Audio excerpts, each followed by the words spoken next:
শারদীয় হাওয়ায় ভেসে আসছে ঢাকের আওয়াজ। নগর জুড়ে ছড়িয়ে পড়েছে উৎসবের আমেজ। প্রতিমালয়ে এখন যেন এক অন্যরকম কর্মযজ্ঞ।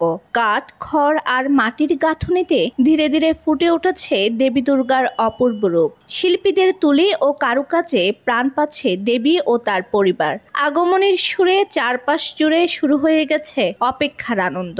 শুরু হয়ে গেছে শারদীয় দুর্গোৎসবের রঙিন যাত্রা। পঞ্জিকা অনুসারে 2025 সালে দুর্গাপূজা শুরু হবে 28 সেপ্টেম্বর, রবিবার ষষ্ঠী এবং শেষ হবে 2 অক্টোবর বৃহস্পতিবার বিজয়া দশমীর মাধ্যমে। এবছর মহালয়া অনুষ্ঠিত হবে 21 সেপ্টেম্বর। ফলে পূজার দিনক্ষণ কিছুটা এগিয়ে আসায় এখন প্রতিমা শিল্পীদের কাটছে ব্যস্ত সময়। শরতের স্নিগ্ধতা, উৎসবের আমেজ মিলেমিশে একাকার প্রতিমালয়ে। রোদেলা দুপুর কিংবা সন্ধ্যার অন্ধকার, সময় নেই কারিগরদের। কারণ শরতের আগমনী সুরে মাতোয়ারা নগর জুড়ে এখন শুধু দুর্গোৎসবের প্রস্তুতি।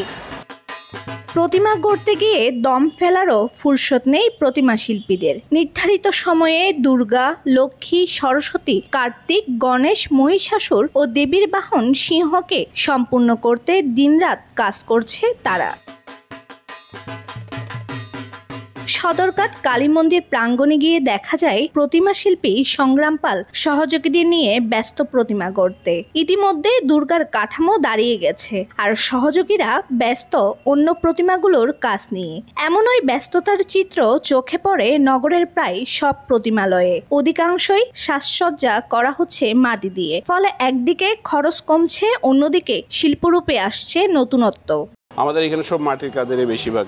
আবার এক্সট্রা হয় ওগুলো পাটিতে যদি আইনা দেয় সাজানি, ওইটা হলো পাটির, ওইটা তাদের উপর ডিপেন্ড করে। আর এটা আমাদের মাটির হাতের উপরে সম্পূর্ণটা কাজে ডিপেন্ড করে আর কি। সবাই এখন মাটির ভিতরে বেশি করতেছে।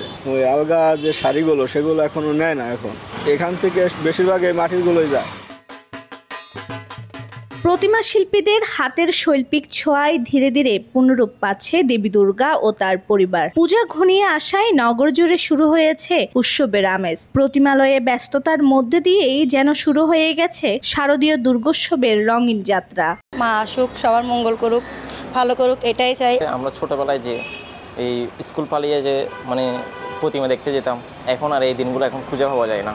এখন হচ্ছে আমাদের পরিবারের সাথে সময় কাটানো, পরিবারের সাথে এই জামা কাপড় কেনাকাটা করা, এগুলোর সাথে আমরা এখন আছি। পুজোর আগে আমাদের অনেক ইমোশন থাকে, পূজার প্রতিমাটা কেমন হবে সেটা দেখার। হৃদয়ের অনেক গভীর থেকে আমরা এই পূজাটা উদযাপন করে থাকি, যা আমাদের সবাই মিলে এই পূজাটা পালন করে থাকি। পূজা নিয়ে সর্বপ্রথম হচ্ছে পরিকল্পনা হচ্ছে মার কাছে যাবো, মাকে ভক্তি করব, যা কিছু মনোবাঞ্ছনা সব কিছু মার থেকে চাইবো। মাটির গন্ধ, রঙের ছোঁয়া আর ঢাকের ঢোল মিশে নগরে তৈরি হচ্ছে উৎসবের আবহ। প্রতিমালয়ের এ ব্যস্ততাই জানিয়ে দিচ্ছে দেবী আসার আগে থেকেই শুরু হয়ে গেছে বাঙালির সবচেয়ে বড় আনন্দ উৎসব শারদীয় দুর্গাপূজা। শিল্পীর কারুকাজে যখন প্রতিমা পায় পূর্ণতা, তখনই প্রাণ ফিরে পায় দুর্গোৎসব। প্রতীক্ষার আনন্দে ভরে উঠেছে শহর। এখন অপেক্ষা শুধু পূজার দিনের। মমি ভট্টাচার্য, একান্ত টিভি, চট্টগ্রাম।